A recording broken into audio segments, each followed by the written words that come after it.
You and I have something in common. What?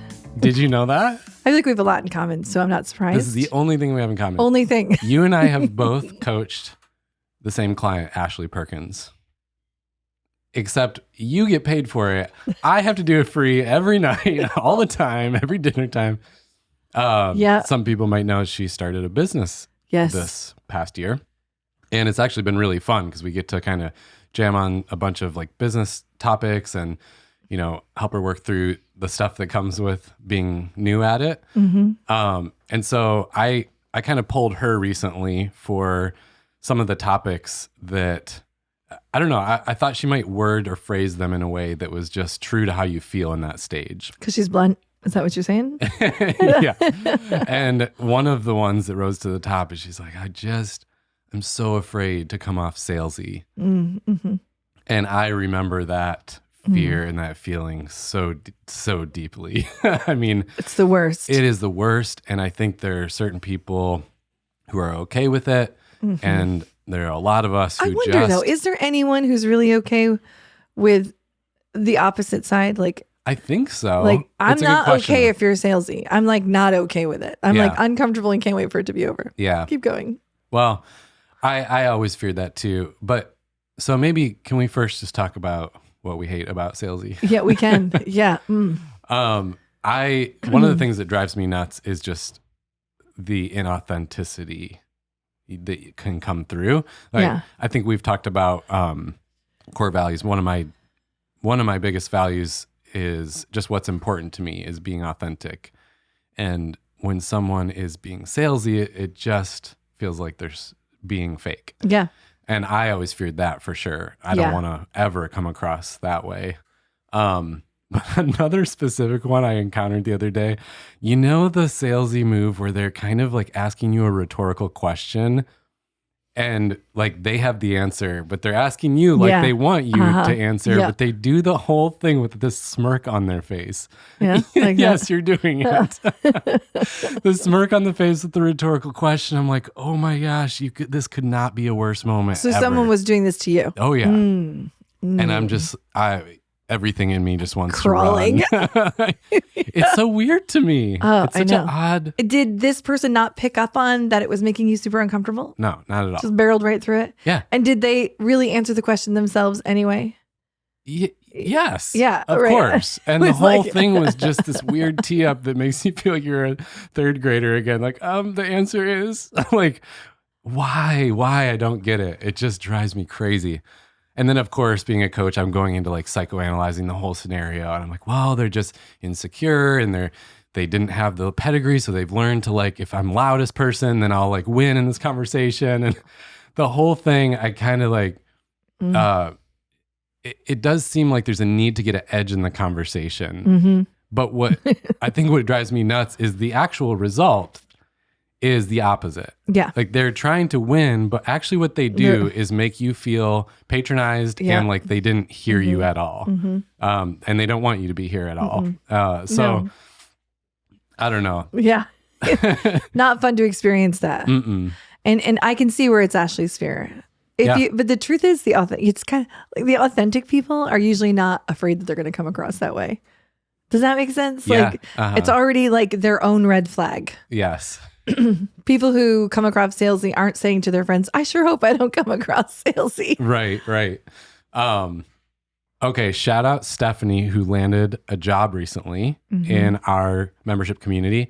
And I wanted to actually read you what she posted because I thought it was really encouraging. And she said, it's taken a long time to discover an open role where I felt like my experience, my goals, and my values actually align.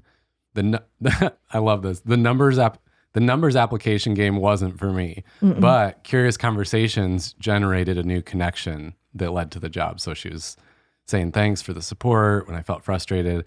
Shout out to that, especially because of that numbers game thing. I think she tried and realized that wasn't true to her. Nope. Like took advantage of some of the coaching tips and took a different approach that really panned out well for her. Love it. Okay, personality myth today. I'm just on the spouse train here. I thought it was really funny because it came up the other day that so Ashley's personality type is she loves or she she hates surprises. Right. I love surprises. But then add on top of that family dynamic. So her family didn't do surprises, mine did. Okay. Do you have any of this like in your family where people You mean like, so I'm married to Adam, and so the things he did versus the things I did? just like people in your family like or don't like surprises? Totally. Okay, so there's differences. I like them too. So it's taken me 15 years to realize this, that I still always think, well, I got to do an elaborate surprise for her. And that she'll be so excited. And I guess the funny thing about it is I go through all that work and then she's actually kind of mad. She's like, stop surprising me. She would actually rather, like with gifts, would rather be part of the buying process and tell me what to buy. Maybe even just go buy it herself than the surprise. Meanwhile, I'm like kind of like doing all this work and exhausting myself to try and come up with the surprise that she doesn't want. And I find this one comes up a lot. So I can't say what it is. Like she doesn't listen to this podcast. I think I can say what it is. What do you think it is? So her birthday's in October, and I saw that Trevor Noah is coming to do a show in our city in October, like right on her birthday. And she loves and read his book, and so really likes him since reading the book. So I'm like, yes, I'm gonna. So nice when you see something you know they'll love. Oh, I bought the tickets right away. So I'm like a year in advance, bought the tickets. I'm like, I'm killing it, right? Fast forward to last week, and we're planning a vacation for the summer. And of course, like when the trip had to be, landed right on when this show is. And so I kind of had to say, oh, no, we've got like, there's a secret surprise thing going on. So we got to move the trip. You lost her at the word surprise. Week. So I can say it this way, because we already joked about it. She was laughing pretty hard at it as well, that she started getting mad. She started getting really mad. She's like, what is this secret thing? Like, it's going to be dumb. What do you have? All the people are going to jump out from behind the couch and say surprise. Like, am I even going to like this surprise? Like, can't we just cancel the thing so we can keep the trip where it's at? And she's just rolling at this point. And I like these were areas that used to become like fights for us that now I was just sitting there laughing. I was like, this is good. Keep it going. Keep it going. Yeah. What else you got? Because I just know, okay, yeah, she doesn't like surprises, but I have to keep this one a surprise. You do. I was like, we got it. No, the trip has to I'm move. wondering if that's actually not like, you keep trying to she was surprise so her. convinced because there have been so many failures on my part in the past where I thought this is going to be good and it wasn't. So this one will be good though and worth it. I'm feeling like the personality part that tripped her is that she likes plans and things decided. So what happened was something was decided. It's about two things, actually. It's the fact that something was decided and you moved it. And that there's a surprise. It was like a double whammy. Yeah. Well, I was thinking, I kind of gave up halfway through trying to map it to personality types. I was like, what? Yeah. Where does it map to the types? I think it feels very, Jay's, but I don't know about the surprise thing. I probably on both sides. It feels like a childhood thing. But Jay's in general, really, once they decide something, they really don't always like for it to, it's a decision. Now we get to think about other things. We've freed up space, but now you were like, you gave her, you had to change. Yeah. That's what's making me think. What a jerk, Steve. What a jerk. Well, I want to dive into the salesy thing, and specifically the way Ashley framed it is, what do I do? I'm afraid I'll come across salesy. Okay. And I think it's a good question because if you are in business, you have to sell. What I also think is even people who aren't running a business also have to sell in other ways. And so we can't just run away from it. And that's what I've been through and now she's going through is, okay, so then what's my take on selling? And that was, I don't know, that was a tough one to kind of wrestle through. I think mainly because at first, and a lot of people do this, they go to the extreme other end where I learn different approaches and tactics and then I try those. So I become even more fake. And I actually, and I think this happened a few times where I hurt relationships because it felt like all of a sudden I was a different person. What are your intentions here? And I wasn't clear about those. So in talking with her about it, hopefully we're trying to avoid that happening. But also I think she can just be too soft. I don't know what the word is. This is where it's not just entrepreneurs, but everyone, we become too overly accommodating. Oh, no worries. Like whatever you want to do. And it's like, well, if you have an opinion or if you have something you want, then you just kind of let yourself take a back seat there. So I just wanted to talk about that. Well, I think that many times we hear people who start businesses and are so excited, but the reason they quit is because they realize, oh, it's not just the product that I'm excited about, but I have to sell the thing. Oh, and the number of times I've heard people like, I just love like building, delivering a product. Right. Like, and you're like, oh yeah. Hard news. Like when you're starting a business, you are selling, I don't know the numbers, 90% of the time. It's, I mean, it is the majority of what you're doing. So, I'm not going to put this on anyone else. They can agree or disagree, but I realized for myself in the corporate world, I had this luxury of not having to deal with money or often decisions, mainly money. Even people very high up in a company often don't have to deal with money. Now, maybe they're given a budget and they get to like make decisions with that, but they're still not like on the hook. They're not actually the one having to deal with money. It's just there, and it's assumed that you go to work and you do your work, and money's just you there. know what the budget is. So that's easy to work with too, because you're like, here's the budget, so work within it. Yeah. They didn't have to decide what the budget was. Right. So it adds this layer of, well, then all of a sudden when you have to deal with money, you're emotionally attached. And so then in the conversation, we can get weird or we can do things we don't want to do, or we can treat people in a way we don't want to, or they don't want, because of the emotions involved. Right. So I felt like that was a luxury I had in corporate world that I'm actually really grateful now I've had to learn some of those skills and deal with some of those things and have some of those fears. But you know, it's just sometimes with selling, it feels like suddenly I'm like am I manipulating somebody? Do I have ulterior motives? All of a sudden there's this weird out of body experience. Like, well, this is me. And now all of a sudden, like, am I not me anymore? So that's kind of where the fears or the icky feelings come from for me. But I was curious for you guys if you feel that that icky salesy feeling and where that comes from for you. The feeling of not wanting to be salesy for me comes from the fear of coming across inauthentic. Okay. It's just right there. Yeah. I don't want to, I don't want people to, it's so funny because the only reason I'm bringing it up to them is because I think they actually might need it. So it's actually not weird at all, but I somehow twisted it in my head to think, you don't have to. No worries. Yeah. I'm afraid. Yeah. I'm just afraid to be inauthentic. Sometimes I think I'm afraid of the rejection. If I really think about it, I'm afraid of the no. Yeah. Yeah, I definitely have the people pleaser side that comes into it. I would agree with that and then add to it, it's more on the people pleaser side, but I like making people feel comfortable. And so the thought of putting them in a situation where they might feel uncomfortable because of my actions and like what I'm pushing on them, I don't like that at all. Yeah. Well, I thought my friend said it the best the other day and I wrote it down.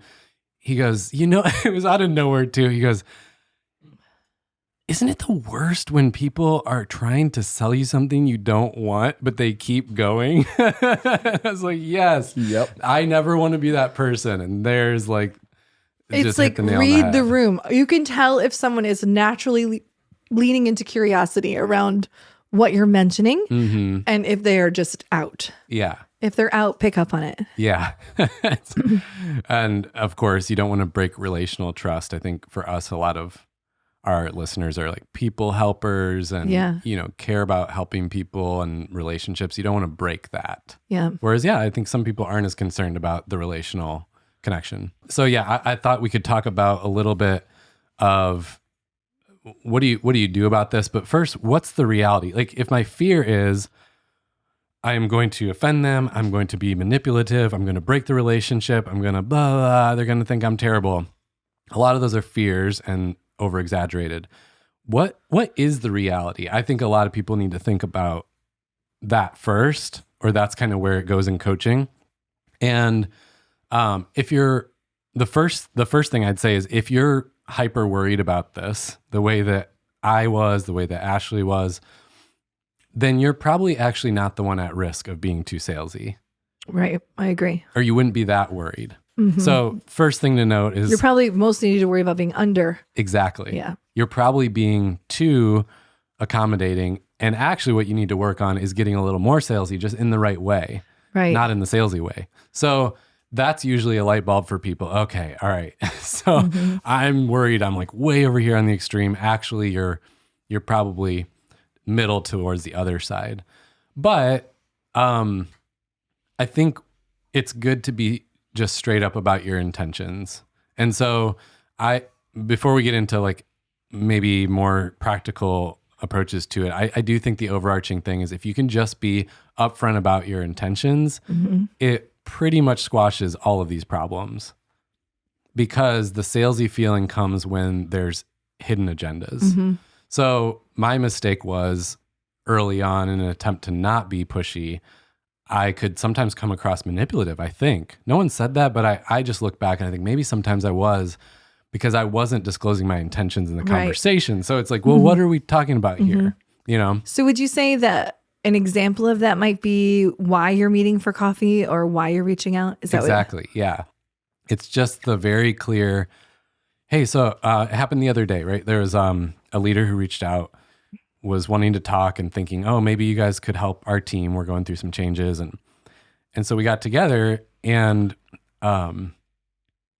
we were just kind of chatting at first. And so I took the step, because I've learned this now, to just call it out. And I was like, so I think what we're here for is it sounded like you were curious maybe about some coaching or training. I would love to hear more about that. And I'm happy to like suggest options if you want to go there. But, you know, I figured maybe we could just understand your situation first. So boom, I'm like clearing the air. This is why we're here. And he actually said toward the end of the conversation that it was really refreshing, because he lives in a world where there is a lot of salesy. And he said, that was kind of cool how you just like called out what the intentions were. And I think it just feels good for everybody. Yeah. So yeah, I think that's the thing. And that's why it applies not just in like specific sales situations, but anytime you're trying to maybe influence a direction of something, sell yourself, you know, sell an idea. That to me is the overarching. So I would break the conversation maybe into two buckets, because you know I love buckets. I think the question comes from two places. As I was talking through it with Ashley, she was bringing up things that were about the actual act of selling, but she was also bringing up things like her presence on social media and not wanting to be perceived in a way that wasn't true to her.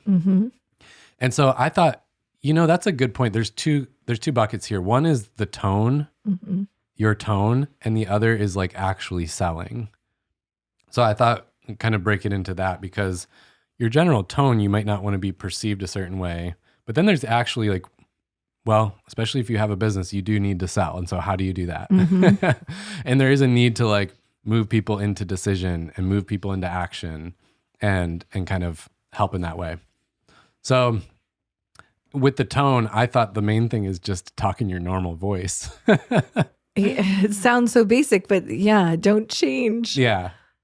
A lot of people do it. Yeah. And I think it's like a natural thing to do, because in your mind, you're switching modes. And so you've kind of, you've subconsciously heard the way, like, I don't know, the radio voice or the TV commercial voice, and like started to adapt some of that. And then your brain is like, I'm in sales mode. I should talk like, hey, you know, and it's just talking your normal Sometimes voice. you even if it's not, it's tone, but what shifts is all of a sudden you became kind of scripty too. And you can see the difference too, where someone is getting scripty at me, and that's a little tonal as well. Yeah. Yeah. Don't do that. It's Stay almost, conversational. Yeah. Maybe rehearse with yourself and be like, how would I say this just hanging out with a friend?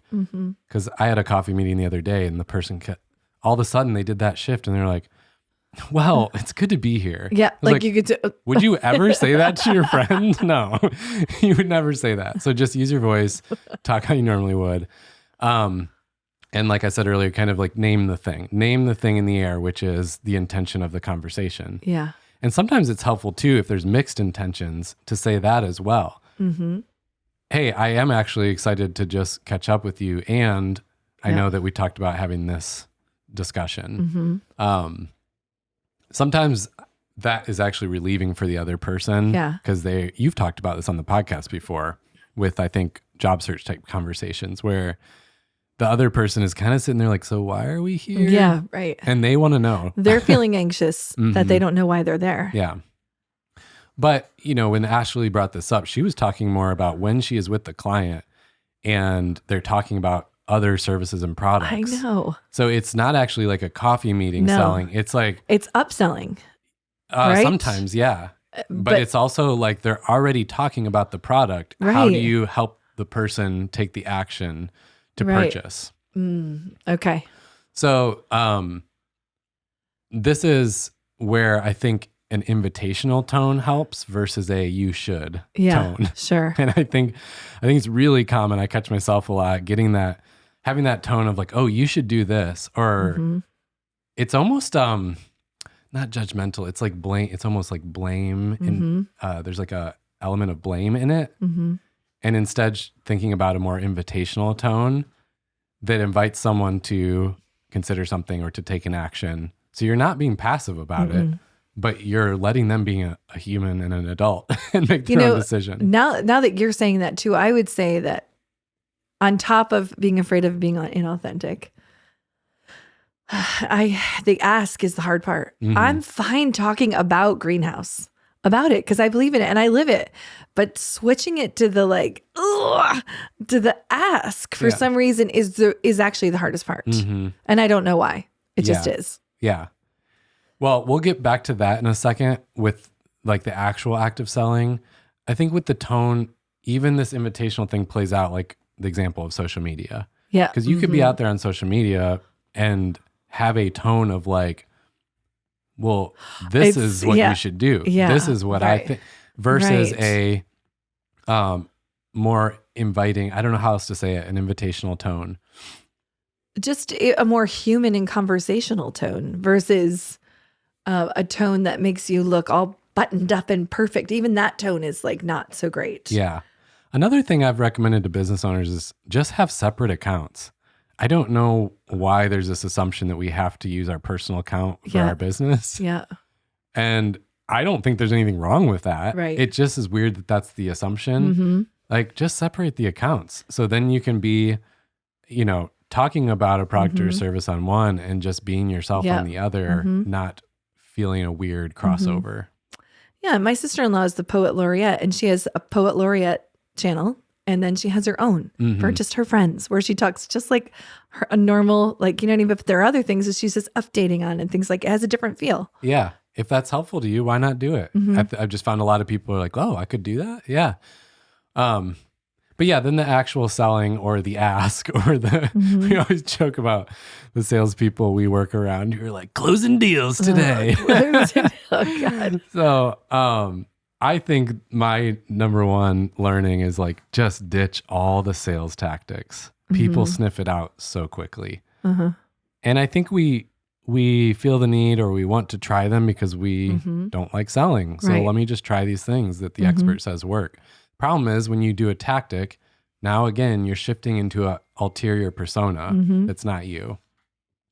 Well, but then Steve, how do I sell then? Well, I do think there's a way to be you and be confident in that process.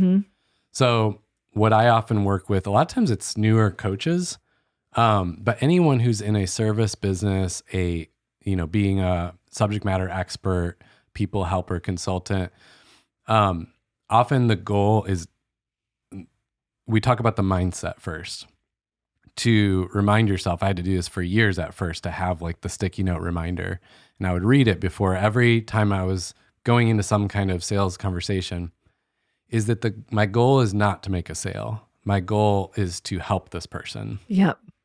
And I think that can apply to any business, but especially service-based and people helping businesses. The goal is to help them. And so the mindset is like, how can I understand the story going on in your head? If the goal of the conversation is to like understand what's happening in your head already, what's keeping you up at night, what your hopes and goals are, then I might be able to help you and help you make a good decision for you versus the goal is to make a sale, I start getting weird. From there, I think there's some tactical things. Like, even though I said don't follow tactical sales tactics, there are some tactical things of how to be you and not be salesy.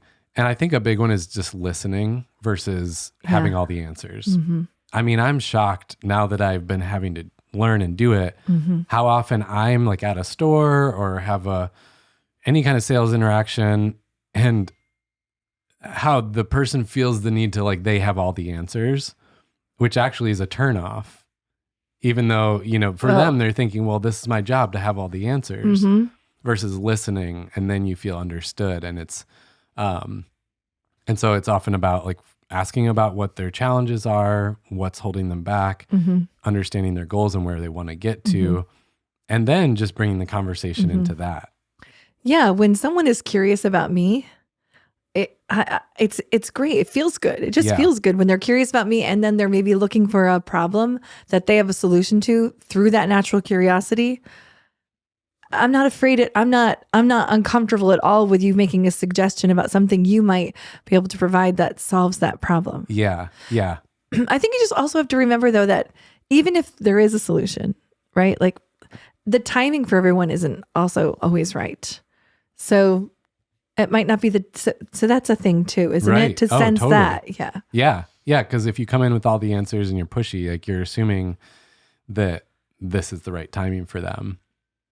I think it's similar but different is if you're listening, if you're leading with asking questions, then you're naturally not putting yourself on a pedestal, because there is part of feeling salesy is the person is acting greater than, and it's felt the whole way through, right? You can feel it. It's like they think they're somehow like better than you, which again that's where the icky feeling comes from, versus a posture of listening and true curiosity. It makes us just equals having a conversation. So what I was telling Ashley in her circumstance was share some of your struggles too. And that'll actually immediately wipe away any of your icky feelings having to sell, because now you're just relating to the person as another person who has the same struggles. And people love that. But it can be like in her shoes, it can feel like, well, I can't share my struggles. I'm supposed to be the expert, Right. So that's a big one.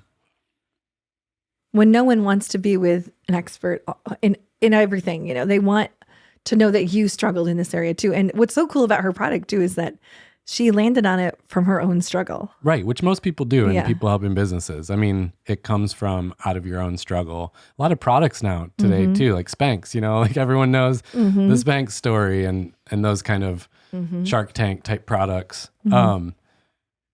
I think against all conventional sales tips is just don't put people in a situation where they have to say, no, I don't want this. And that's usually going to put you in a good position, because even if you did, I think this is the problem with the salesy approach. Even if you did convince them, or even if you did make the sale, they're going to walk away not feeling good about it. And that's not a win. No. And that's why we have all these kind of negative connotations with salespeople and all the jokes, because like they went back and high-fived. Have you watched Wolf on Wall Street? No. Oh man, this was like such a good, have you seen that? Yeah.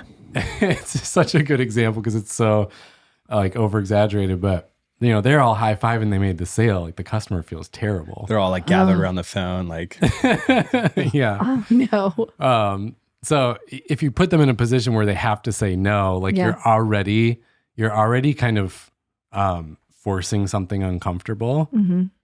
But again, it's like, then how do you do it? Like, what is the approach then? That I don't know any other way to do it. And I think for me, what I've learned is to ask the questions and have a conversation, but then actually ask them what they want to do next. So like I said at the beginning, if it's like, okay, it seems like you are interested in coaching, I'll actually just ask you like, so do you want to hear about the coaching services? And if you say, yeah, then cool. We're both free to jump into that. And if you don't, then all right, I know, signal received. Like I know not to push any further. So I know that some of this is conceptual. So let me give an example. This came up in the conversation with Ashley, and it's something that I have learned over time. I think when you actually are in this position of needing to sell or influence, what really helps is we feel like we need this person to make a decision right now. That's where the weirdness comes from. Instead, shift the whole thing to be about how can I help them make the decision they're trying to make? So let me frame it in a different way. If you're selling to me, let's say like I was kind of interested, I'm feeling stuck in my career and I want coaching, I'm talking to you. The reality of what's going on in my head is I'm trying to make a decision if I should buy coaching from you or not. So instead of you trying to force a sale on me, just help me make the decision that I'm already trying to make. So this is really natural for coaches. When I'm coaching coaches, it's like the phrase I always use is be a coach before the coaching begins. Like before they've paid you to be their coach, actually right now in the sales conversation, be their coach. And what would you do? You would actually try to help them make a decision, just like any other decision that they're trying to make. You would help them process through and anticipate like where are you getting hung up? Are you gonna have to talk to anyone about this? Like what's holding you back? What are the other options you're considering? And so just being that kind of helper in their decision-making process is what removes the salesiness. Because that's what's going on. And for Ashley's situation, it's like she has a client in front of her who's trying to decide the other products they want to buy. And the problem is that person, it's not that they don't want to buy. Clearly they want to. They're already there. They've already purchased. The problem is they're trying to make a decision and going through this whole thought process in their head, but then like there's a pressure to make a quick decision when there's anything salesy going on. Like one of the obvious things to do that I was telling her is to share what you know are common experiences for other people.